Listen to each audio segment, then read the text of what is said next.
hop on.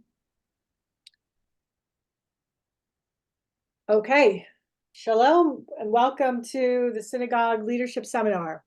It's really wonderful to have you here this evening as we explore a topic that is essential for the future of our Jewish institutions, from boomers to Gen Z, strengthening relationships and raising support. So I'm Mindy Kahn. I'm the chair of the Synagogue Leadership Council of the Jewish Federation of Greater Metro West. And I currently serve on Federation's board and its allocations committee. And I am a past president of Adas Shalom in Morris Plains.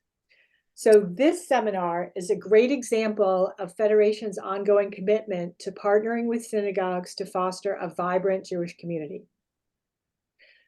Through the guidance of the Synagogue Leadership Council, we collaborate to strengthen local synagogues and advance our shared goals. So in today's rapidly changing world, bridging generational gaps is essential, especially when it comes to fundraising. So this seminar's goal is to explore how we can foster stronger connections across generations, from baby boomers to Gen Z, and uncover effective strategies for raising support across diverse age groups.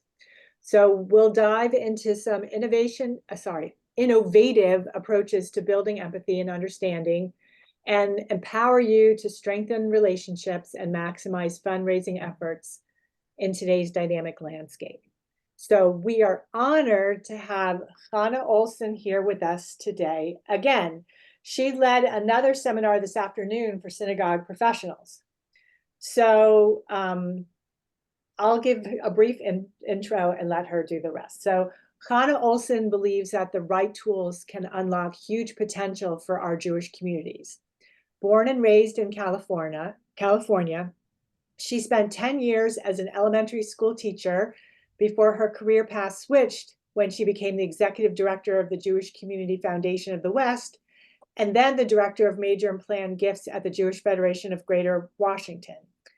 Getting back to her roots in education, Hannah led the fundraising and marketing teams at a Jewish day school before taking the role of senior vice president of development for Prisma, the Center for Jewish Day Schools. An international speaker and educator, Hannah founded Aleinu Consulting Services to build partnerships that help nonprofit organizations thrive. Without further ado, let's get started.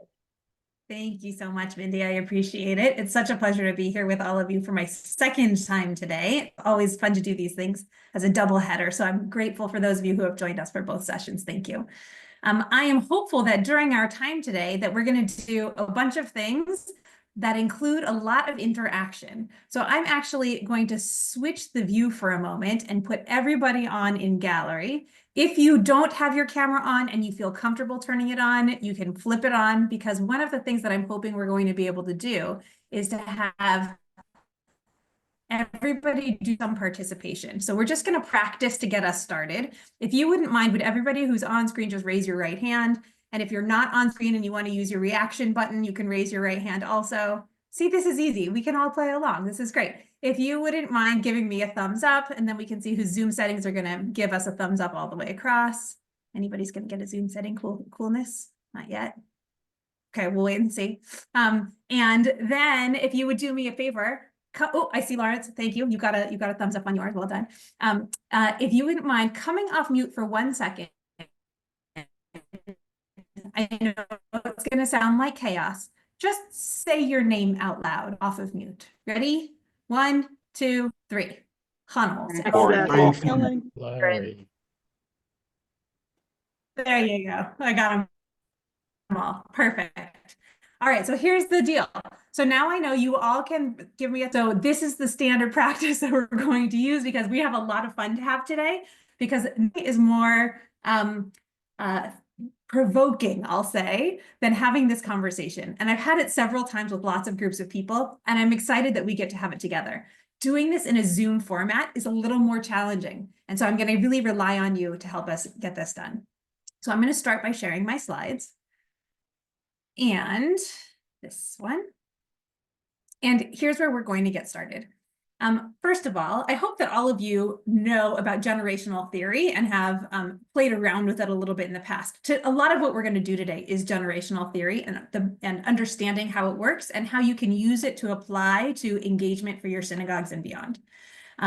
This is an opportunity for us to do a little bit of digging and playing around. And I actually want to start with something that Mindy said early on as we were getting ready to do this session. She said there's a difference between a generation and an age.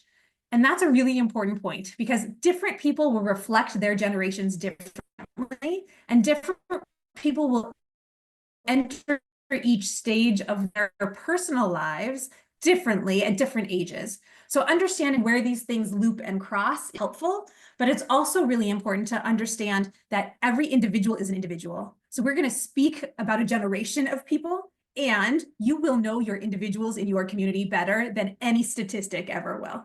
So please keep in mind that while we're speaking in broad generalizations, you're going to know your people, and you'll hopefully be able to use this information to layer on top of what you already know. Ready to get started? Oh, good. See, nodding. You know how to do that too? I got a thumbs up. We're good to go. All right, here we go. First of all, let's talk about this generational personalities situation. This is from the book When Generations Collide by Lancaster and David Stillman. The way that they define it is like this. The events and conditions each of us experiences during our formative years determines who we are and how we see the world. And I think that's pretty obvious for most of us. We've had many experiences in our own lives that have shaped us, but when we start to think more globally about how those things shape the community of people around us, the generation of people around us, we can start to see how that manifests. I'm going to really quickly put up a slide that I think is hilarious. I hope you'll forgive my sense of humor. This is high school sweethearts in the big step. And I think it really defines one example of how each generation approaches something slightly differently. In the 1950s, before the high school sweethearts were taking their big step, it was let's get married first. In the 70s, let's get stoned first. In the 90s, let's get tested first. And in the 2010s, let's do national service first. Each of these generations is thinking about their big step in a very different way. I remember, as a very solid Gen Xer who grew up in the 90s, I remember very clearly on 90210 when Brenda Walsh asked Dylan McKay. See, now I can see who all the Gen Xers are because you're all cracking up laughing. If he would please go get texted before they took their next big step. And this is like the cultural phenomenon that we are all couched in as we go through this work, right? And there are definitely people who will say 90210, I don't have any idea what you're even like, what are you talking about? So like all of those cultural norms and experiences that we have are all significant parts of how we interact with the world. I forgot to say at the beginning, so I'll say it now. We're going to go through this together, and there will be times when I'm expecting some interaction between the group. But if you ever have a question and you want to either put it in the chat, Sarah and Mindy have very graciously agreed to help monitor the chat for me. But you should also feel free to come off of mute if you'd like and just ask the question. I don't want to move ahead if you've got something that you're stuck on as we go. Now, that said, this is, I think, one of the, I love this cartoon because it's such a clear indication of how different generations look at big decisions in their life and the cultural phenomenons that help them make those kinds of decisions that they're basing their experiences on. So what are the generations? I've listed them here. I've actually given you a bonus one because even though the title of this session is Baby Boomers through Gen Z, I've included traditionalists also. I don't want to leave out this group of people, in part because they're still one of the biggest givers in our community. And so knowing how to attract those dollars is going to be super helpful. So traditionalists are here. They were born from 1925 to 1942. That means their formative years don't stop in 1942, right? Some of them were just born in 42. So they've got that sort of span just slightly to the right of that on the timeline. That's what are the things that they have experienced that made a difference in their lives. Are there any traditionalists on the call? Anybody who's 80 or older-ish? Okay. What about baby boomers, those who were born between 1942 and 1964? If you are a baby boomer, would you raise your hand? Yeah. Awesome. Thank you so much. This is actually fairly typical in the Jewish community, that what we find is a lot of our volunteers and lay leaders are in the boomer generation, and we'll talk more about why that is when we get there. Gen Xers, raise your hand if you're a Gen Xer, born between 1964 and 1980. Awesome, thank you so much. Welcome to the call. I should say at this point that there's a lot of conversation about who is a Gen Xer and who is a Gen Y or millennial. And that is true between every single one of these demographics. It's not like if you were born on December 31st of 1980 that you're a Gen Xer, and if you're born on January 1st of 1981, then you're a Gen Y. Like the difference here is what are the shared experiences? And so there's going to be some blur between those lenses a lot. And there's often, especially for Gen Xers, this conversation about what are the experiences that each of them have.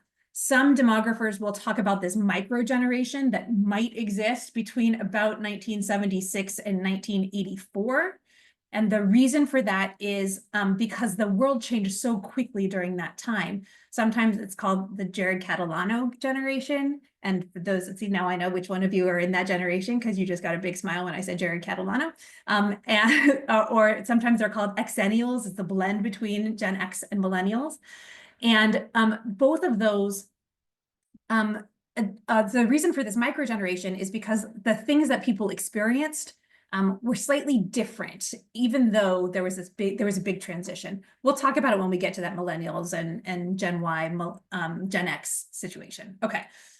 Raise your hand if you are in Gen Y, if you were born between 1980 and 1995. Awesome. Hello. Thank you so much for being here. Corey, I see that you put your electronic hand up. Thank you for playing this game. I appreciate it. And do we have any Gen Zers here? Anybody who's like 30 or 30 or younger? All right, we'll have to get them on the call next time. Good. All right. These are the generations. This is how they break down. So thank you for like identifying yourself in each of them. I'm going to rely on you guys heavily as we start building this out. So here we go. I want to point out before we go anywhere else, this graph that I've uncovered recently, that is the level of happiness that exists in a human's life. It turns out that, ironically, the level of happiness exists as a graph that's a smile. So the people who are the youngest and the people who are, I think the age when it starts really bouncing back is like 45, 47. Their joy and happiness gets bigger, but there's the slump in the middle. Why? Life is real. We're raising children in general. The things are hard. Like all of a sudden reality is coming into play in a different way. But this slump and then this acceleration means a couple of things for us. It means that, first of all, if you're in the slump, good news, it gets better. The rest of it is, as we're talking to people and we're gauging what's going on in their lives and sort of their own mental state, we can use this as a general feeling of like, how busy are people? How happy are they in the work that they're doing and in the work that they're creating, and what we can do in order to help address that. But this also, I added this line here about where Gen Z, Gen Y, Gen X, boomers, and traditionals are, so that you can have a better sense of where they all fall in this happiness scale right now. Okay, here's the fun part. I want to spend some time talking about traditionalists. And the way that we're going to do that, these are the people born in 1925 to 1942. The way that we're going to do that is I'm actually going to set a timer. Hopefully you have a piece of paper nearby. I'd like you to either draw a stick figure or a gingerbread man or something. I'm going to give you 60 seconds to draw your stick figure who is a traditionalist. Now, remember, I should have put the traditionalist ages on here. From 1925 to 1942. So these are people who are 80 years old or more. How would you spend 60 seconds drawing a traditionalist? How are they dressed? What are they thinking or saying? You can give them a thought bubble. What are they holding in their hands that's representative of them? And what props are around them? All right, you've got 60 seconds to draw your person. Go for it.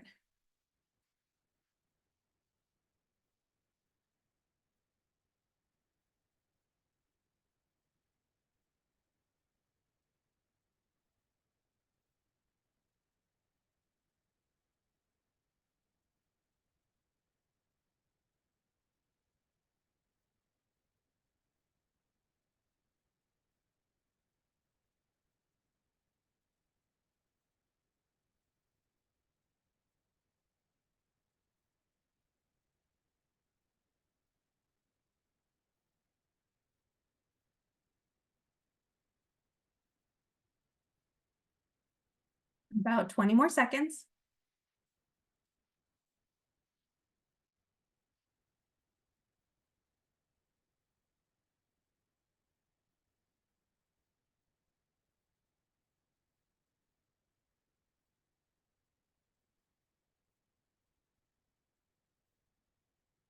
Okay, time's up. Now, I won't ask anybody to hold up your drawing unless you're really, really dying to, and then I'd be very happy to see all of your beautiful artwork. I see a member of Generation Alpha has joined us. Hello. We are going to use this opportunity to talk about a few things that are really important. So the first is, what are the things that this generational person, the traditionalist, what are the things that they experienced that shaped their world? We didn't have any traditionalists on the call, so we'll do this one all together. What are the things that in history that a traditionalist experienced that may have shaped the way that they grew up, their experiences, their life? Brian, thank you so much. You came off mute right away. Go for it. World War I and II. Absolutely. These are mostly the children of World War I and the people who were engaged in World War II in whatever way. What else? Corey, go for it. Great Depression. Absolutely. So if you think about how that shifts somebody's mindset, I've heard a lot of people talk about how generational trauma continues down. So this is one of those things where we see the children of the Depression continue to have depression-like tendencies, not be depressives, but depression-like tendencies as they grow. Okay. What else have traditionalists experienced? Oh, the Holocaust. Yeah. I mean, that's like a huge part of that, especially in the Jewish community, as we're talking. This is a huge part of how they've experienced the world and the way that they interact with the world at large. I'm just looking for my my notes. Give me 1 second. Here we go. Okay. This is also the generation that was deep in segregation, that this was all around them. The GI Bill was huge, right? So this is how some people got their first homes or got their education through the GI Bill. This is also a period of time when the technology was really about planes, trains, and automobiles, right? It's how are people getting from place to place, and they're doing it much more effectively and efficiently and in mass. So this is one of the spaces where the traditionalists really have a specific kind of a reference point. Their attitudes and behaviors are therefore going to be affected by this. Traditionalists tend to value and feel a lot of patriotism and loyalty. Why? Because they experienced these times of incredible hardship as a country, as a nation, and they bonded together because of it. That's also why they have a mentality that's about how are we saving for a rainy day. It's about their trust in institutions and organizations. So these are people who have deep faith in our federation, in our synagogues, in our schools. They have real solid belief in those kinds of institutions. They also are waste not, want not, right? If something breaks, I'm going to fix it rather than throw it away. I'm going to try to repurpose it for something else. That's the mindset that this generation is coming from. So I've started this bit of a worksheet, which I'm hoping we can fill out a little bit more together. So the question is, who are they? And the answer is, these are actually in your synagogues. These are your volunteers. There's a lot of these people who have time and are interested in spending it with you. So that's number one. They are your millionaires. These are likely the people who started coming when they were mourning one of their relatives, a parent, a sibling, a spouse, and they've stayed. So these are people who are coming regularly. These are also many of them veterans. They fought in one of the wars over the last 100 years that was a deep part of their cultural experience. Who else are they? Anybody else want to add to that? How do they appear in your synagogue? Oh, I heard a voice, but I don't see whose it was. Grandparents there. Sure, they are grandparents. Sometimes these are even great Grandparents, yeah. right? So depending on the age range, this is 80 years and plus, so it could go both ways. So these, even if they are grandparents, typically these are the less engaged grandparents in general. Does that make sense? These are the grandparents who are starting to be like, children don't make sense to me anymore. That kind of a range in space. David. Yeah, I think many are immigrants. Oh, thank you. Great point. Yes, I'm so glad you said that. For sure, they're bringing their cultural norms with them from their home countries, and they're arriving here and trying to. They have that immigrant experience of like, what is the dream? How do I get to the dream? And not only what for me, but especially what is the dream for my children? Corey. Community-based. Yes, very much so. Very much so, because they have that faith in the people around them, and they tend to band together in order to support each other. Marianne, is that your hand up? Yeah, I put it in the chat. I mean, they Thank you. they experienced the founding of the state of Israel. They did, yes. Everybody else was born, except for the oldest boomers. Everybody else was born and Israel existed. That's correct. That's absolutely correct. And remember that it's also about like what their formative experiences are. So this is, I'm loving, thank you for pointing out the chat to me, Marianne, because I'm now seeing that there's more things in here. You're absolutely right. Their major form of communication was the radio. The founding of the state of Israel here. These are a lot of our shul founders, like depending on how old your shul is, these were people who believed in institutions, and so they were willing to get them started for us. And that's a critical component. They are very set in their ways and don't want to change. They remember the good old days. Thank you, Rowana. I believe that that is also true. And that is part of what they experience. So I have gotten us started with a partial list. What are they experiencing? They are experiencing mobility challenges. Sometimes this is personal mobility challenges. Sometimes this is driving challenges. So if you're thinking about engagement opportunities, you have to think about where they're going to be, what is the path to get there, and if there's an opportunity to do something that feels like it's an easier lift. They're experiencing, many of them, relocation to be closer to their families, closer to caretakers in those spaces. It's entirely possible that these are people who have been in one community for a very long time and are now suddenly finding themselves in a different community where they're struggling or trying, not even struggling, they're trying to make a new set of friends and new experiences. And how we help them with that will be a significant part of their next journey. What moves them? Oh, David, yes, please. You're on mute still, David. David, you're still on mute. In terms of what are they experiencing, Yes. they're all aging. Yes, for sure. And they're experiencing obviously the consequences of that.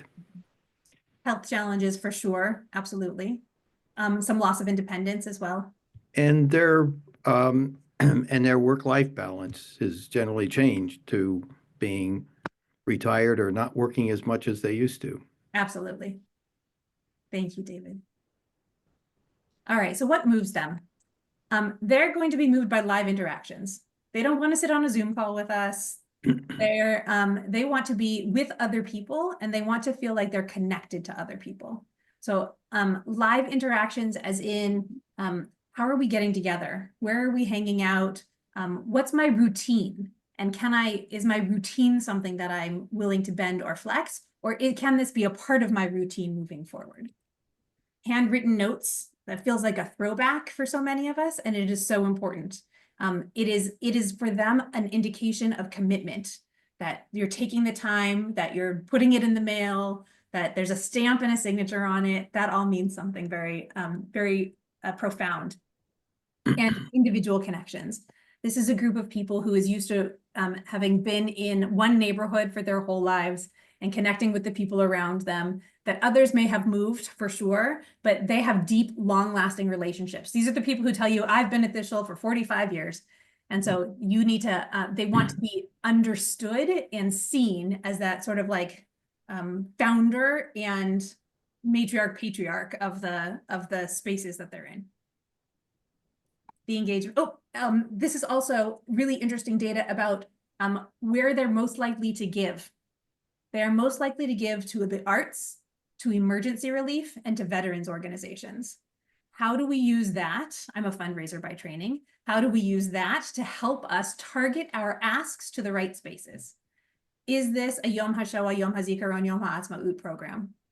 Is this an opportunity for Memorial Day to sponsor a Kiddush? Is this a concert that you're hosting at your synagogue and you want to be able to get a sponsorship for that? or for a music program for your Hebrew school, for dance at your Hebrew school. These are the kinds of things that move them in general. So wherever you can find that, the shidduch, the match between the things that they're most passionate about and the things that you need at your shul, the more likely they are to be able to bond with that and make that voluntary gift. All right, engagement opportunities. Given all of the things that we've learned here, here's what we have. Group activities. They don't want to sit at home by themselves. If they did, then they would be. But when they're coming to you, they're looking for something to do in a group. Lectures and learning. These are people who are trying to stimulate their mind still. They want to learn. They want to be in a space that's quieter, but that there's something that's there's an expert who can teach them something. Had those two for engagement opportunities. Other engagement opportunities that you've all found, particularly for this traditionalist generation, the 80 years plus.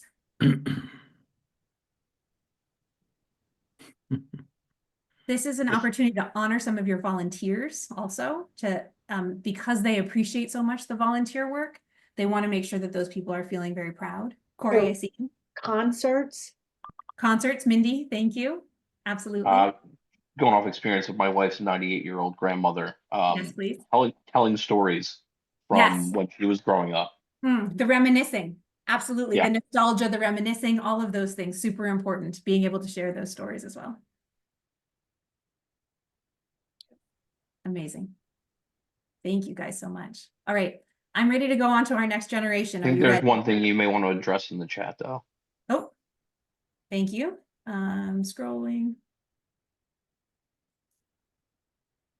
Aren't they also thinking they paid their dues and did X and Y when they were younger and need the young people to step up? True.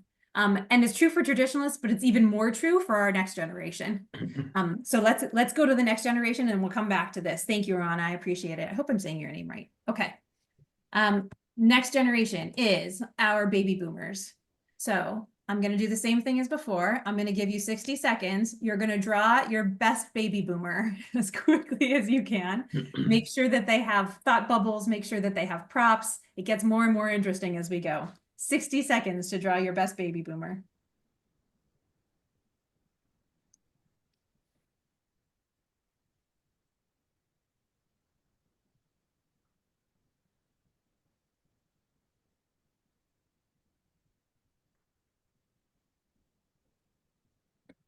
Mm.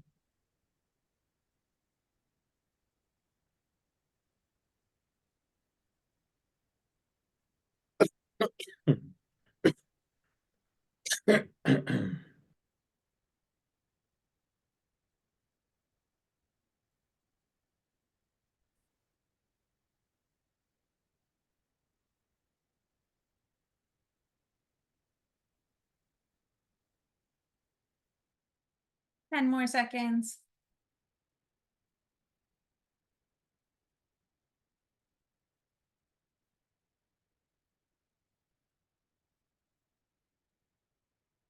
All right, then. Time's up. Since we have baby boomers in this group, one of the things that we know is that each generation has its own like in-jokes, its own repertoire of cultural phenomena that's part of it. I'm curious for the boomers in the room. Anybody care to unmute and share any of the things that they drew in their model, in their man?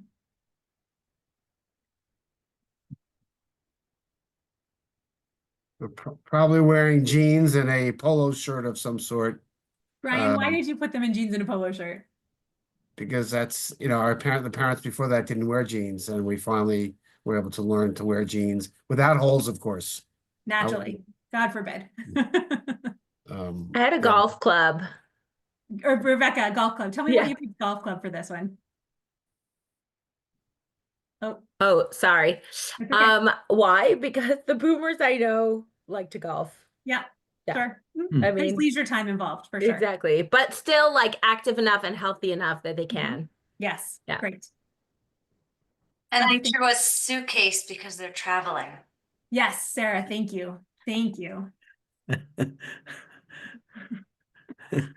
David, I love to hear the sound of your giggle. What did you draw in your boomer? Oh, you don't want to know. Now I definitely want to know. Did anybody give a thought bubble here? I put them in Whoa. running shoes In running because shoes, why running shoes? these are people who are retiring and changing their lifestyle. They're going on adventures, whether they're traveling or not. They have time to do all those hobbies and things they didn't do before. Yeah. Exercising, chasing after grandchildren, whatever Yep, yep. Oh, it's funny. I put my grandchild next to mine. it. You put your grandchild next to it? I mean, I put their grandchild next to him. Oh, got it. Yes, perfect. Constantly present. Lovely, lovely, lovely. Lucky also. All right, What so happens when you let's talk build the it through. house 17 from theirs? Oh, fabulous. All right, so what are the things that our boomers experience? What are the historical and cultural things that were a part of their upbringing that made a difference in their lives? Go for it, Brian. Oh, you're on mute still. The Vietnam War, Yep. the Jets, Knicks, and Mets winning championships. We have Maybe. You're gonna start a maybe fight in the two. Zoom room. Yes, go on. This was the age of the moon landing. This was so like the technology and the science got really exciting. Jackie, I see your hand. The civil rights movement. 100%. The civil rights movement was a big part of this generation. Education. Say more about education. Pushing for higher education, more Yep. education, degrees, things like that. Yep. I'll put this in both education and the civil rights movement. I'll combine your two answers. This is when Brown versus the Board of Education happened. So like, how are we existing as schools and how are we educating our children became a real question. Mindy and then Marianne. I would say women's rights as well. So Yes. women taking lead roles. Absolutely. Marianne, was that what you were going to say too? Well, no, I mean, I think it's just, and it encompasses women's rights, civil rights, a lot of things, but just a tremendous cultural shift. Mm. And for those of us who are either middle baby boomers or younger baby boomers, it sort of happened when we were very, very young. And that's what we aged into, was just this whirlwind of change in terms of, like as Dylan saying, the times are changing, and a real belief that and I think that relates to institutions, because the institutions that the traditionalists, our parents, held so dear, baby boomers were breaking them down. Mm. And now a lot are leading them. So it's just welcome back. right. Roanna, am I saying your name right? Yes, you are, Roanna. Lovely. So I'm not a baby boomer. I'm a Gen X, but Welcome. kind of close to the baby boomers. So I think from a Jewish community perspective, I think this was the move to the suburbs. This was the first generation. The parents were either the immigrants or the poor people. This was the first transfer of wealth. This was the first move to suburbia. If you look at the history, if you look at our, this was the move from Newark to fill in the blanks, Livingston, Short Hills, etc. And so these are the people, this is, maybe not everybody, obviously, but this is the building the generational wealth. These are the people maybe whose parents changed their names and, but, the traditionalists were the ones that changed, not in Ellis Island, of course, but these are the people who grew up and in the at least, from a Jewish community. And these might not be the founders of the synagogues, although they might be, but they are definitely the people in charge now. Yes. And they're the people who are, and maybe my comment, now that I think about paid their dues, and it's probably more about the baby boomers than the traditionalists, but Yes. they're the people who really experienced, and then professionally, they're the people who were able to get their jobs and stay there forever, and Yes. So These are the I'll people stop. these are the people who got a gold watch when they retired. Absolutely. Correct. And they're the people that went to, started at fill in the blank, Pepsi, and stayed there until they retired. That's right. That's right.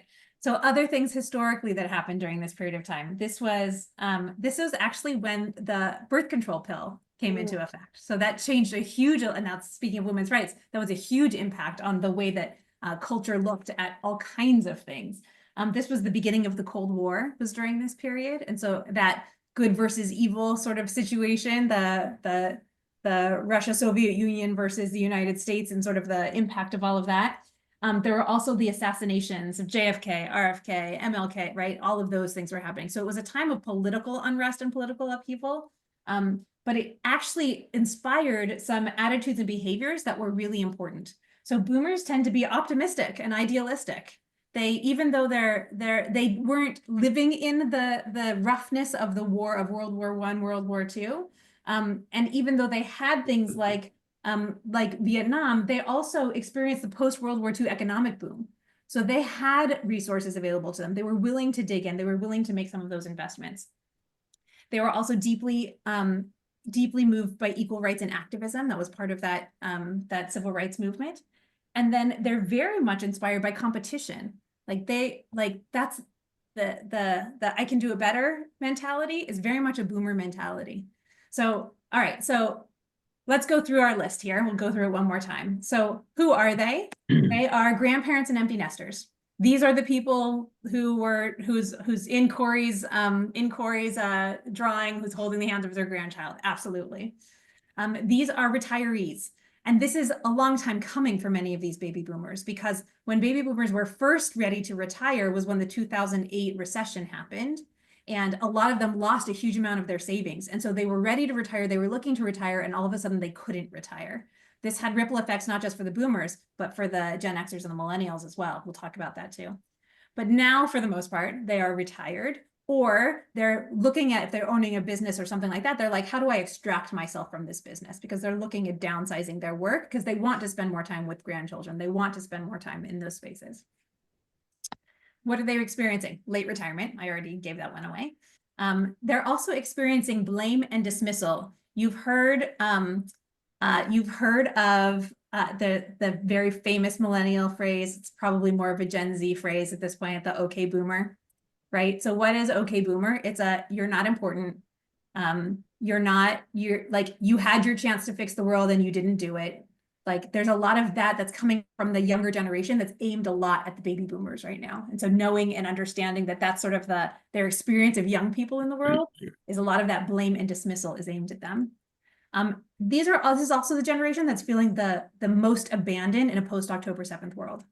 These are the people who fought for the civil rights actively for other people, who fought for rights of minorities. Now in a October 7th world, they're feeling the most abandoned because they're not seeing that reciprocated back in a way that is at all meaningful. So that level of abandonment in the baby boomer generation is quite real and quite tangible. What moves them? We talked about competition. They like to be able to get the lowest golf score. They like to be able to talk about, I've been at the synagogue for 45 years. Well, I've been at the synagogue for 47 years, right? There's that level of competition on each of those spaces. That's just a little bit of the comparative that is behind some of the motivation there. They are also very motivated by activism. These are the people who are going to show up at the rallies. These are the people who are going to, who did show up at the rallies and now are back because now they're retired. They can show back up at the rallies. These are the people who are going to be hopefully knocking on doors for all the politics and getting people out to vote. This generation is very much engaged in that. Their engagement opportunities, they're available midday. This is a great opportunity to do a lunch and learn or something in that space. And they're also very interested in multi-generational opportunities. A grandparent's day at the pre-inherent to them. When we're talking about fundraising, baby boomers love a match. If you say, I've got a match for you, dollar for dollar match, your dollar will go even further. This is something the baby boomers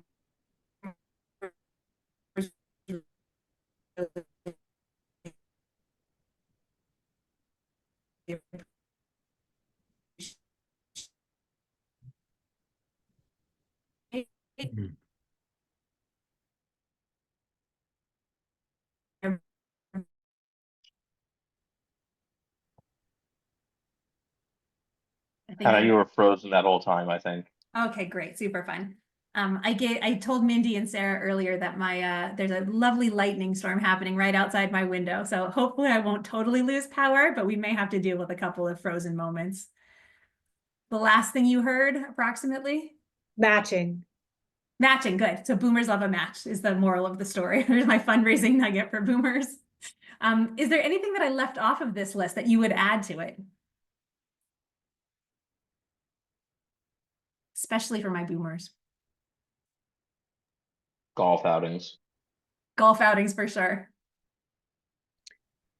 Do these people like to get emails? Do they like to Hmm. get things in the mail? Good question. This is a blended generation, right? These are not people who grew up with technology and technological communication, but ubiquitous in the workforce. So their ability to receive email, sometimes it's easier for them to get the email, but they still value something that's paper. So being able to give them the options, depending if they're older or younger boomers, will help like create that opportunity. There's still something very special to them about a handwritten note. There's still something very special to them in that space. Whereas, you know, when we get to the later generations, they'll be much more likely to get it. They'd much prefer a text message than anything handwritten because it's immediate. So there's an urgency or respondency to that. Samantha said call or email or both. Correct. I think it's actually both, that the phone calls are really desired. And boomers are really good at saying, like, if they can't speak on the phone right now, they don't feel that same kind of a societal pressure to respond to every phone call or to pick up the phone when somebody's calling. So to being able to make those phone calls, I think is really important. Marianne, I see your note that many of us hate paper. I totally agree with you. And some of that is because there's so much of it and so much junk mail that has come. And particularly once you get to the space and boomers are in this age range where all of a sudden you qualify for AARP or for something like that, the amount of paper mail and junk mail starts flooding your mailbox. So if you're going to be able to send something in paper, you have to be able to do it in such a way that it stands out and that it is really, there's a differentiator for it between that and all the other junk mail that they're getting. Okay. David, go for it. Yeah. Yeah, I like the comment about email because I mean I suspect that there's, I don't know how much it really has to, I don't know whether it affects boomers more than it does everybody else, but the amount of email is just, it's just totally ridiculous. It's overwhelming. And it's Yeah. particularly, you know, as a boomer, I mean, it's really ridiculous to me because so much of it is just meaningless. You know, like why you're sending me this. But the other thing I was going to mention has to do with social media. And I mean, just talking with friends, you know, again, as a boomer, you know, the social media milieu changes so fast. It does. You know, you know, you kind of start with you know, the email, and then, you know, you have Facebook and Instagram and TikTok and all, you know, and there's all of these different vehicles for communicating, and it's really kind of bewildering. You know, it's like, how many of these things do we have to learn and how many do we have to follow and use? I mean, it's Yeah. certainly confusing for us. It must be confusing for everybody. Absolutely. Here's what I can tell you, David. Boomers are likely to use certain platforms much more than others. You will probably notice that the younger generations have completely abandoned Facebook. And now it's like for your parents or your grandparents. And it's how parents and grandparents share pictures of their photos of their children as they go forward. But the boomers aren't using it in the same way. I'll share a personal anecdote. My father uses Facebook as his diary. So like, he doesn't share super personal things. I see your concern. He doesn't share super personal things, but he's like, today I helped somebody build a ramp to their house and it was really fun. Or I got a bumper sticker for my Tesla that says I bought the car, not the CEO, right? Those are the kinds of things that he posts on Facebook all the time. So he's not sharing like overly personal things, but he uses it to process his day, which is very different than what the platform was originally intended for, or what he or the way that other younger generations use that kind of a service, because he's He's not trying to make connections necessarily. He's using it to process and to share information. Very different. Okay. I want to talk about Gen X because I'm a Gen Xer. And so I want to do the same. So this is 1964 to 1980. So these people are about 45 to about, I can't do that math, 60, 45 to 60 right now. This is the age that they're hanging out in. And I'm going to give you that same 60 seconds to draw your Gen Xer. Make sure they have a thought bubble this time. It's always fun to see what Gen Xers are thinking. You have 60 seconds.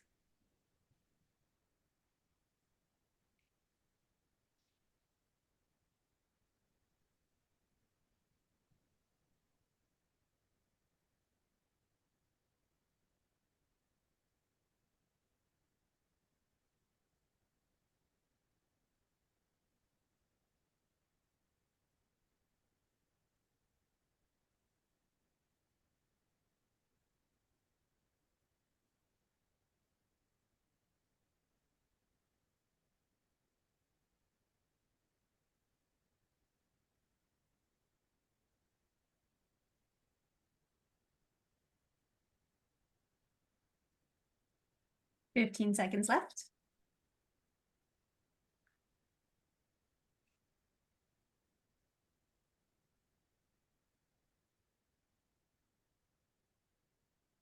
Okay, that's time. Where are my Gen Xers who wants to share with me what they put in their picture? Debbie, that hand went right up. Yes, because that's me, Gen X. Uh-huh. I am wearing exercise clothes right now, Yep. and I am thinking it looks like I'm looking at a Brady Bunch screen. Uh-huh. Very good. Yes, all Gen X indicators. Yep. Other things in Gen X. Mindy, what did you put in yours? I put the sandwich generation. Aha. Yep. Because you're in a phase of life where you've got elderly parents and kids who need, everybody needs you. Like you're in the middle, needing, everybody needs you. Yep. And also put down the space shuttle. Go ahead. That was like a big event. Yep. So let's talk about some of the events, the historical and cultural events that happened. So the space shuttle, the Challenger explosion was a big deal for sure. That was the first like real horrific failure of the space mission. Can we call it a mission? Mm-hmm. What else? End of the Cold War. Yep. Richard Nixon. Richard Nixon for sure. Watergate. When you could also say the war on terror, all that kind of stuff was the other end of it. Yes. Let's move on to that for a little bit. Okay. Just for a little bit. Roanna. Yeah, so we were the latchkey children. Yes, we were. We were at the tail end of playing outside by ourselves. That was probably more of the boomers, but I mean, we just want to be left alone. I mean, we don't want to talk about our feelings. We don't want to, we don't want to do all this stuff. We just want to basically get our work done, leave us alone. And the downside is because of that, because of our just leave us alone and let us get our stuff done, we tend to get ignored because we're not as vocal as the millennials, which I don't want to go into millennials yet, who are, I'm here and I need my feelings acknowledged and all of that. And so you brought up being ignored. I think, so I found this is the most Gen X thing that has ever happened. This was on a news report from CBS. And you can see it's the generational guidelines defined by birth year, and they've completely left Gen X off of the entire list. It's the most Gen X thing that has ever happened. There it is. Okay. What else about Gen X? We had a pre-digital childhood. So yes. So even though technology was a part of our world, it was not digital technology for sure. Right. I'll add to those couple of things. AIDS epidemic. That was a big thing that that drove fear into us. And I'll add drugs to that also, and particularly the crack epidemic. We saw so many people die from use of that particular drug. This is the time when divorce rates tripled.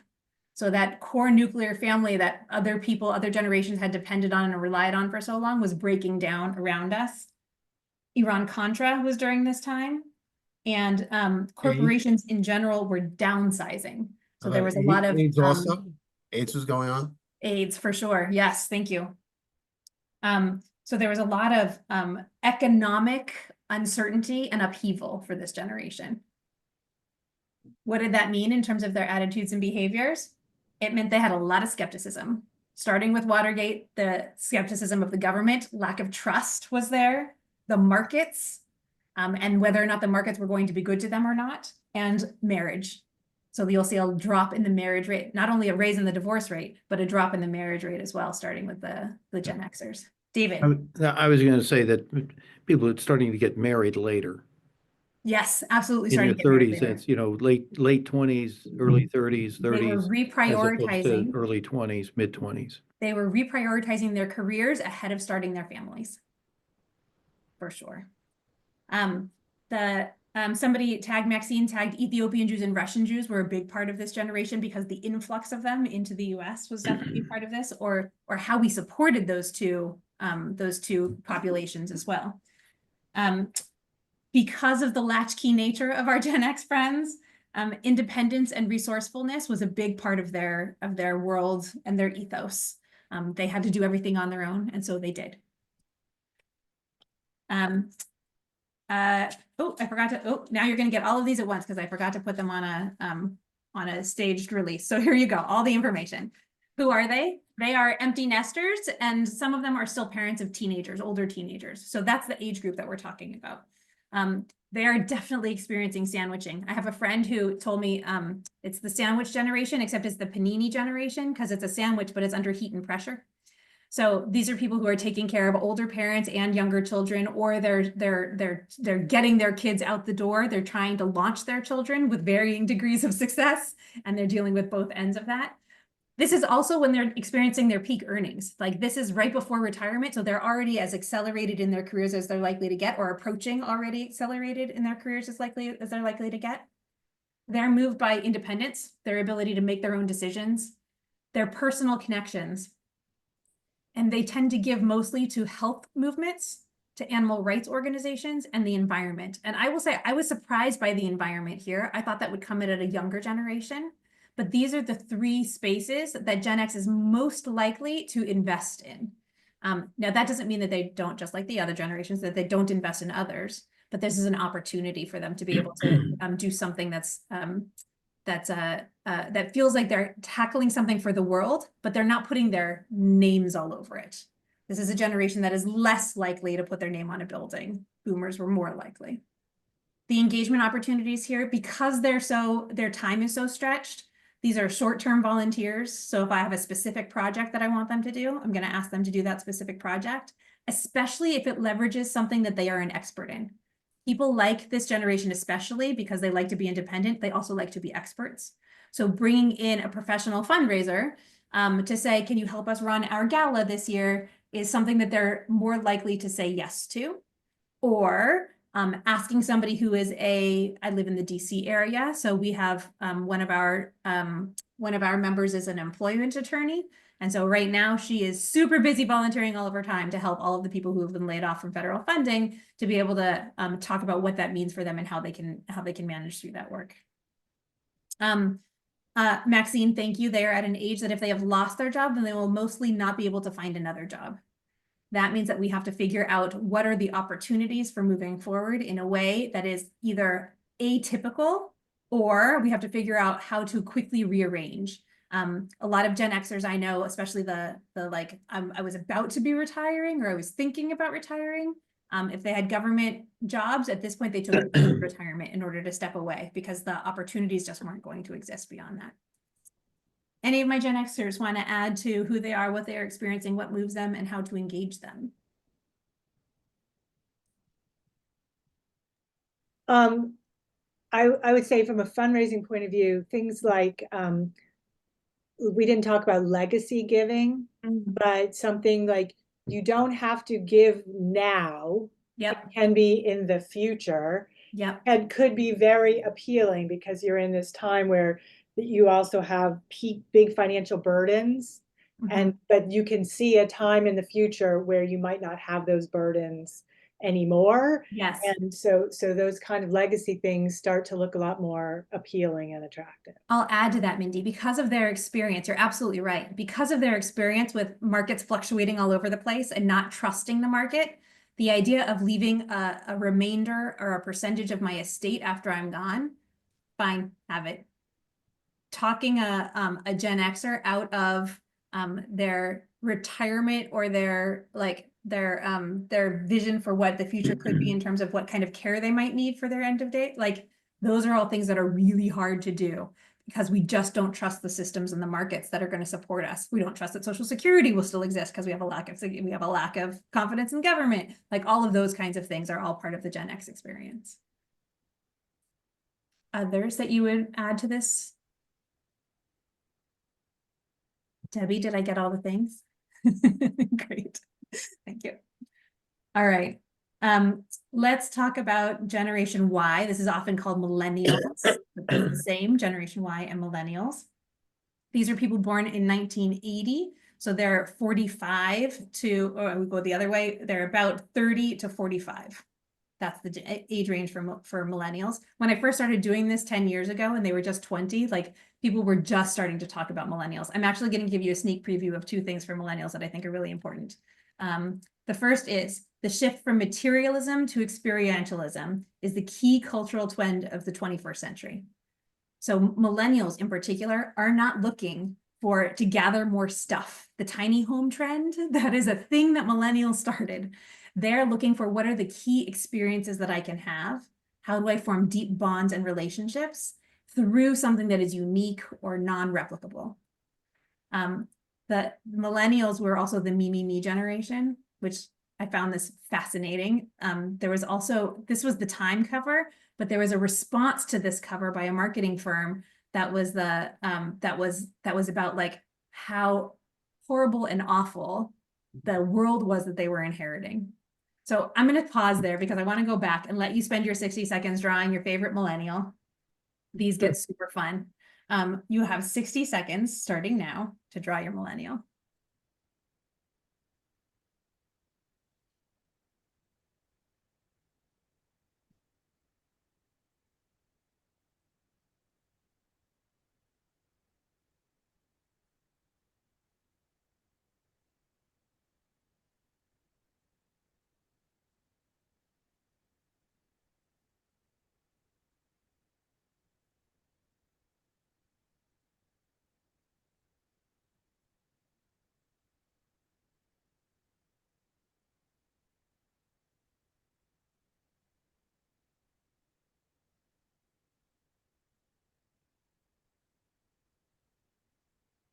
Fifteen seconds.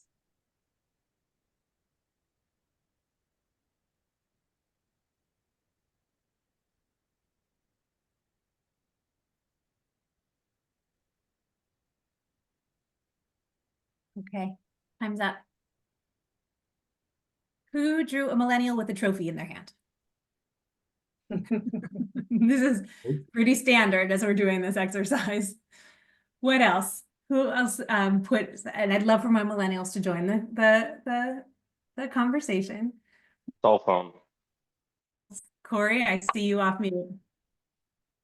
Cell phone. A cell phone for sure. These are for sure. Smartphones was a huge impact on this generation. Cell phones, laptops, everything. All the tech. I guess it Yeah. started with BlackBerry though, right? Yes, not a BlackBerry. That would have been Hey, that would have been. No, wait, rest in peace. We all miss it. I drew a millennial driving carpool with a thought bubble that said, stop at the cleaner, call the doctor, make an appointment to take the car at like just ... and a bunch of little kids in the car who are driving around. Awesome. Thank you, Rebecca. I would Samantha? add to that. I would add to that coffee, multitasking Yes. and coffee. Definitely coffee. 1983 millennial here. So, yeah. Welcome, Samantha. Thank you for having me. Marianne. Yeah, I have millennial children, including one who's the youngest millennial. And one thing that they have noticed a lot and remarked on is that when they were little, there were no smartphones. And they see that as a big difference between them and people who are younger than they are. Very much so. Yeah. I will say this about millennials. Well, let's do what's the history? What did they experience that was a part of their upbringing? I'll say 9/11. 9/11. So this was where somebody mentioned earlier, like the war on terror. Like if we think of 9/11 as the start of it, now 9/11 was in 2001. So this is actually, I'll go back to this slide. So it's actually 6 years after their birth, but that's because they were experiencing. Remember, this is their formative years, what they experienced. And 9/11 was a huge. I was 13, so it was right in, sophomore year of high school. Yep. And yeah. In my second grade class, trying to watch those 6-year-olds, 7-year-olds process what was going on in the world and the way that they were responding to their parents' behavior, it was so clear to me that we were experiencing something that was generationally a shift. And looking back at it now, it's easy to say that now we all take our shoes off at the airport. But even in that moment, it was so clear that things were about to change permanently. Jackie. Yeah, my daughter's born in 1995, and yeah, that definitely was a huge turning point. She was in first grade. Yeah, made and it. used the Powerpuff Girls to help explain what happened. Great. Other One more I historical. want to add. Yeah, Corey, go ahead. Someone mentioned earlier, like the last generation will play outside, but that was kind of us growing up, is we would leave the house at 10 in the morning and not come back until dinner with no phones and no care. And I just don't think that happened after Generation Y. For sure not. And most of Generation Y, that wasn't their experience that they had either. I'll put other things in this category. This is when the Oklahoma City bombing happened. So when we're talking about terrorism, we're talking about domestic as well as foreign terrorism. This is when Columbine happened. So the augmented sense that schools were no longer a safe place. This is when Hurricanes Katrina and Rita happened. So the natural disasters kicking up and causing some severe personal damage. Like we saw the personal responses to those things, especially because the internet was so much a part of lives at that point. And we were watching the responses, we were seeing what was happening to individuals. This is also the beginning of social networking. This is when we got, Facebook was founded Facebook was founded, I think, in 2000, no, 90 something. And so like, these are people who like grew up into the social networks and became a part of that as part of their upbringing. Other things from Gen Y, from millennials? Well, for Jewish Gen Ys, yes, I think it's probably the last generation that experiences in Israel that's pre-Netanyahu is more idealistic, more like what we all picture Israel was from the beginning, more pioneering and that sort of thing, and less I think Generation Y more than Generation Z have stronger feelings about Israel. Can I today. add to that also that because I'm millennial or Generation Y, and our generation actually traveled to Israel so much more. Like, Yeah. so and I see it even more now. My children have traveled so many more times than I have to Israel. But my grandparents went to Israel once, and that was like a huge deal. So we just traveled more frequently. So David, to your point, we're like, our experience of Israel itself is very different. Both because of the politics and just because of exposure. good point, Rebecca. Thank you. The other thing, and I don't know how much impact you could assign to it, is, I mean, looking back, I have Generation Y and Generation Z children, and definitely the Generation Y is more of a Sesame Street type of kids, Yep. for But- sure. But in Jewish institutions, we all know that the millennial thing is that people only want to pay for the part they use. They don't Mhm. want to be members anymore. They don't really want to commit. They don't feel the same sense of obligation Yep. to support things, to keep the lights on. And so So that I'm glad you said that, Mindy, because that's an important thing that comes from all of those historical experiences that they had. So these are people who like responded to tragedies, right? So it's different than a war. It's how do we respond to hurricanes? How do we respond to school shootings? And there's a little bit of that bonding together that's the result of trauma that this group experienced. And how did that manifest itself? Their attitudes and behaviors, teamwork and collaboration. Nobody's doing anything in isolation, even though they're spend so much time on social media, that this is still a group of people who wants to work together. They desperately want to see the impact that they're having. So Mindy, this is in alignment with what you were saying. Keeping the lights on doesn't feel like an impact. Giving somebody a scholarship starts to feel like an impact. Being able to watch the transformation that happens feels like an impact. This is a group that values diversity. They want to make sure that we have a lot of this actually in the day school world right now, where people are not sending their kids to day school because they're worried that their kids will have a homogenous experience with only one kind of person. So the diversity is something that they value, and they also value their role as a global citizen, which Rebecca may speak to that travel piece that you were talking about. Nobody travels domestically. Everybody travels abroad for all the things where they want to know all of the coolest places to go, and it's easy access to so many of them. So it makes that a broader possibility. Millennial friends, anybody want to add anything else? Skepticism, Yeah, skepticism. Say more about that. because social media and the availability of information, everyone's more skeptical about everything. Yes, more skeptical about everything that they see. That's from somebody that they don't know.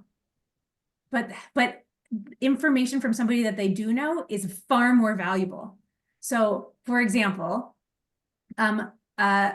millennials are far more likely to trust a recommendation from a friend than they are an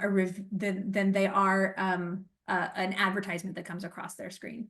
They're far more likely to trust a recommendation from a celebrity because of the way that the brain is wired to think that celebrities are their friends, our friends. And so like that endorsement deal gets even more. That's why so many online personalities have so many endorsement deals, and they're constantly pitching things on their social media, like all of those kinds of things. So the swayers and the influencers are making a big impact in our millennial generation. I want to make sure that we talk about this too.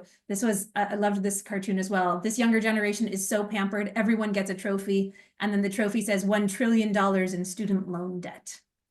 This was and we talked earlier about the generations that were shifting to have more of a focus on higher education. As a millennial, you had to get a college degree. They didn't feel like a choice. And it was more and more and more expensive. And so millennials were leaving college with huge amounts of debt and no ability to get through it. So that is a huge shift also. The first time I did this and millennials were only 20, the conversation was just hilarious because we were all at an age and stage where we were poking fun of all the millennials. Sorry, guys. And it was everybody gets a trophy and they all have coffee and they're all wired out with all the latest gear. And the very first time I did this, the woman who was in my group with me said very clearly, "That's all great and fun, but here's the deal. I can't get a job. I've been told my whole life that I'm a super special snowflake and a very special star, and I can't get a job because nobody in my workplace wants to treat me like that. I can't get a job, and I have this massive student debt that I have to pay off." So the impact of the way that the millennials were raised is now 10 years later in this space where they've had to overcome so much of that in order to make sure that they were able to pay off their student loan debts, that they were able to work in a shared workplace, all of those things. So it's a very different perspective than it was 10 years ago, even in the same space. Generation Y, here are a couple of things. These are the young families. They are on social media and they are very social. They want to be out. They want to be having the experiences. What are they experiencing? The bar mitzvah circuit, for sure. And I want to highlight for you an opportunity to engage with your families is to do things with the bar mitzvah families, for sure.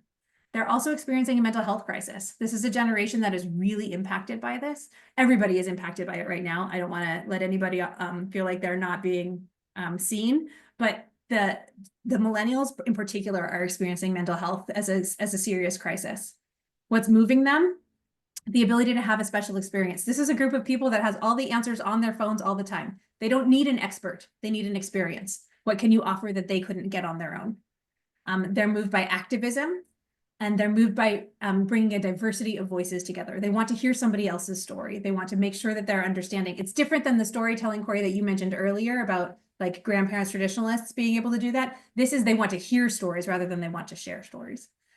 And engagement opportunities, small group bonding. This is not a group that likes to have like a giant crowd of people. What they want is a few close relationships that are their people that they can count on, etc. Questions for Gen Y? No, but I'd say for small group bonding, Yeah.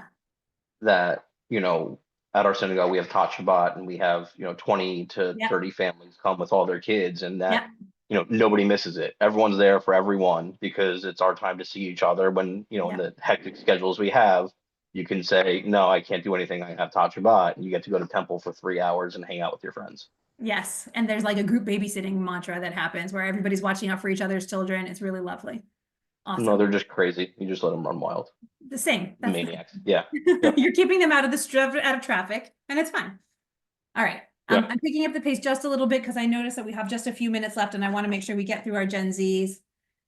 So Gen Z is this most recent generation, although Gen Alpha, we had some guest stars on our show earlier. Gen Z are the people who were born between 95 and 2015. So these are just turning 30 and or to 10 years old. Now, this is one of those spaces where, especially young generations, like it's difficult to fully define this group. And one of the reasons for that is because the experiences of a 10-year-old and an experience of a 30-year-old are going to be dramatically different. But we can talk about what are the things that they are what are the things that will have most influenced them. I'm going to not give you a minute to draw your Gen Zer. If you want to take that minute after we're done, by all means, feel free. But I want to make sure I save time for questions at the end. So your Gen Zers, what are the historical things that they experienced? Take a moment, think it through.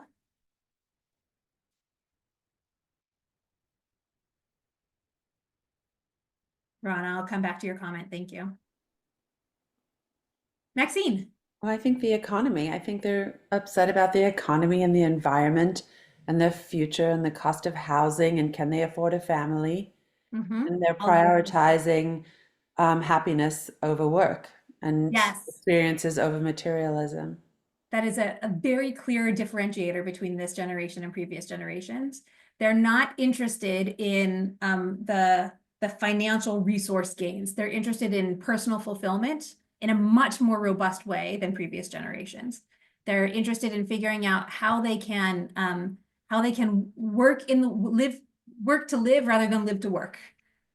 This is a generation that feels very much like they are like they've been dealt a bad deal, that the world that they're inheriting, even more so than the millennials, is an unfit world, and that people have been pointing fingers at each other for too long without actually getting any work done. This is the generation that experienced President Obama, the first Black president, that they experienced the 2008 recession. They're also experiencing the sharing economy in a different way. So these are people who are like, and gig work. This is all very new. And so they're experiencing it in a way that they hadn't necessarily done before. Smartphones and touchscreens are here, as well as different kinds of social media platforms. David, to go back to what you said, now it's Instagram and Snapchat and TikTok and all of these very short format things. So what we're seeing is actually attention spans are getting less and less and less because the short format is driving people to create quicker videos. This is also a generation that does crowdsourcing and crowdfunding. So if I want to know something, I have a WhatsApp group on my phone that was started during the pandemic called the e-kibbutz, where it's now up to 140 or so women in my area. And I kid you not, every day it's who can recommend an orthodontist? Where did you get the kippot for your kid's bar mitzvah? It's that crowdsourcing information is what books should I read today? Like all of that is really like, that's where they get their information. And that's the vast majority of it is hanging out there. They're also much more reliant on influencers, but not the kinds of influencers that millennials are. They're interested in YouTube stars, in the people who are recording reactions to videos or playing videos online. They've seen these people and they're like, oh, you can play video games for a living? I want to do that too. And so they're watching them and they're learning from them in ways that are almost antithetical to what our boomers and our traditionalists were doing, but even to the Gen Xers as well. Attitudes and behaviors for our Gen Zers. These are for sure the digital natives, and they experience FOMO, the fear of missing out. They're experiencing it regularly, in part because they're so plugged into everything that they're worried that they're going to miss something. And so the ability to sort of come in and out of that fear is part of what they experience in their lives. They have financial awareness and they're deeply into entrepreneurship, which is one of the things that is a result of, Maxine, what you were saying earlier. They want to be able to make their fortune quickly, doing something super cool, and then they want to retire by the time they're 40. Like that's very much the Gen Zer mantra. They are pragmatic, they are socially conscious, and they think they can do it all themselves. Again, that entrepreneurship lines right along with everything. Brian says acceptance of everything, which is so true.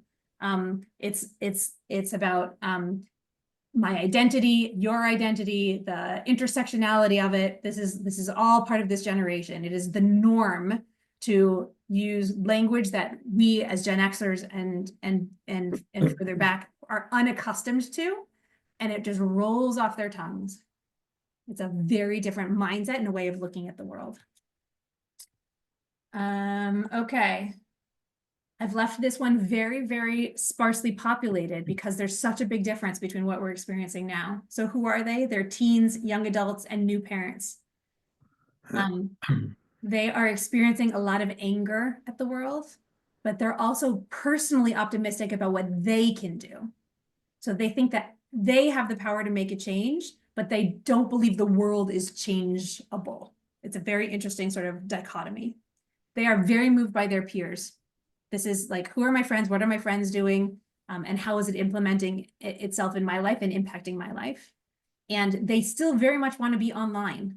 Even when you get a group of them together in a room, they all sit on their phones and text each other or share videos back and forth like this. Like those are the things that they're doing. So how do you engage that group? It's not to say put your phones away, everybody has to pay attention now. It's usually something like use your phone to go on a scavenger hunt. And so that you're like using it as a tool for your benefit rather than pushing it away. Mindy. So in the Jewish world, Yes. we've given this generation everything for free. Yes. You can go on Birthright. It doesn't PJ cost you Library. anything. Yep. Like PJ Library, everything is free. So there isn't, people have the sense that, I don't know, there's some elves out there who just made all that happen. Yeah. They don't have to take on the responsibility or the obligation to do anything. Right? Very true.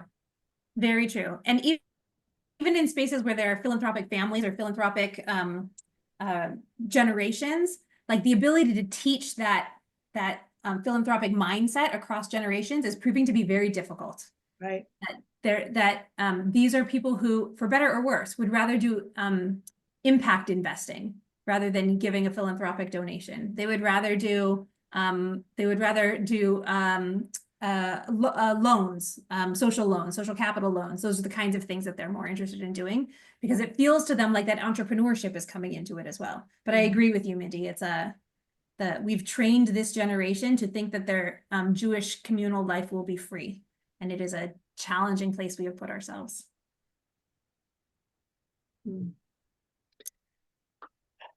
So other things that we should add about Gen Z?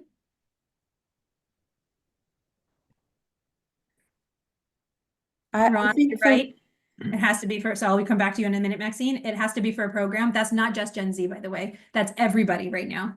Like the traditionalists are still willing to pay general operating support. The boomers are, some of them, willing to pay general operating support, but everybody wants to see what's the specific thing that my dollars are going to, even if it's not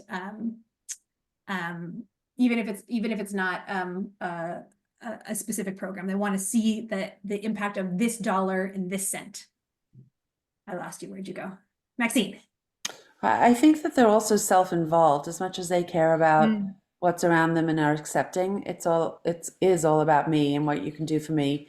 And I think that there is a lot of mental health. There are a lot of mental health issues Absolutely. and anxiety with these A kids. huge amount, especially because of how much time they spend online. Like all of the research about how the developing brain is impacted by so much screen time, by being online, by engaging in the gaming slash social media sort of spaces. It's all damaging.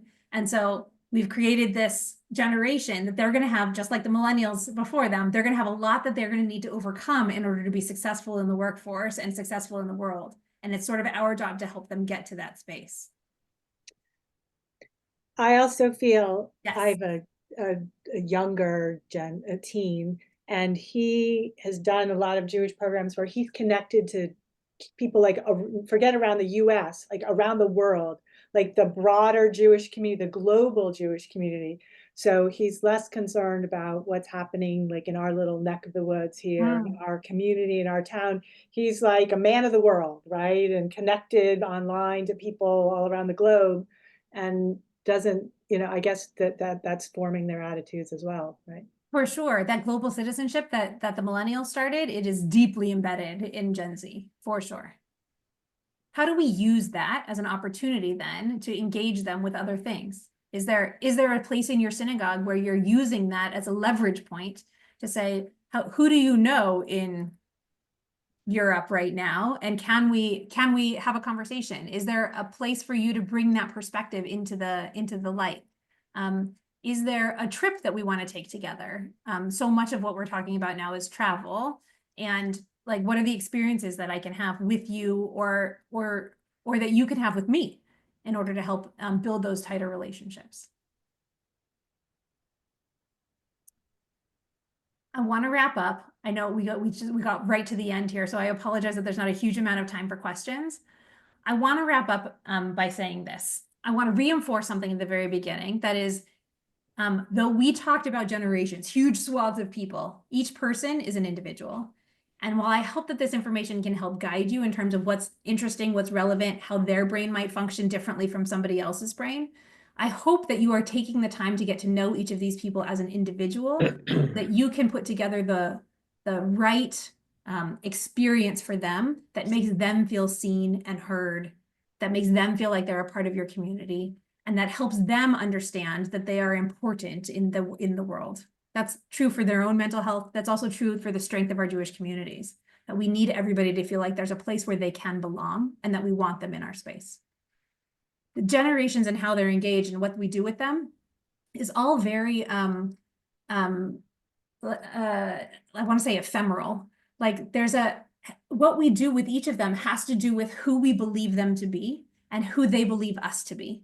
So when we can match the opportunity for a deep relationship, whether it's with a clergy person because that's a trusted advisor, with a fellow congregant because they're looking for a social base, or it's with a professional at the school because they're worried about their children. Our opportunity to engage in those ways is going to be extremely important as we move this forward. Just like we help the millennials, just like we help the millennials move forward and into the workplace, we're going to need to do that with Gen Z as well. They're going to experience things that they weren't prepared for. Just like Gen Z wasn't prepared, Gen X wasn't prepared when we stepped into the workforce. Every generation has this looking back. Our ability to take what we know to be true about them and to use that as a tool for the betterment of our community is always going to be a primary driver for building strong communities. And I would encourage all of you, as you're going through your work, as you're engaging with your congregants, to think about what the opportunity is to build that strength, both for your own congregation, but also for the entire Jewish community. I have just a couple of minutes left. I'm happy to answer a question or two if we still have time, but Sarah or Mindy, if I need to turn it back over to you to do wrap up, I can stop talking. Does anyone have like a burning question? Burning question? All right, we just want to make sure we get people out of here on time. All right, so why don't we just cut it off there? And I will say to everyone who stuck with us and participated, this was a great participation. Thank you very much for joining us this evening at this Synagogue Leadership Seminar. We are grateful to Hannah for sharing her expertise and insights. And we also want to thank everyone here who donated to the UJA annual campaign for making this seminar possible. We look forward to continuing our work together to strengthen our communities and advance our shared goals. So lots to think about, probably lots to validate things you've already thought about many times as a synagogue leader. And I just want to say to everyone to have a wonderful evening, and we hope to see you at future events. So thank you. Thanks everyone for joining us. Bye, thank you. Thank you. Very interesting. Thank you so much. Very, very helpful. Be well, everyone. Thank you, you. Sarah. You for coming.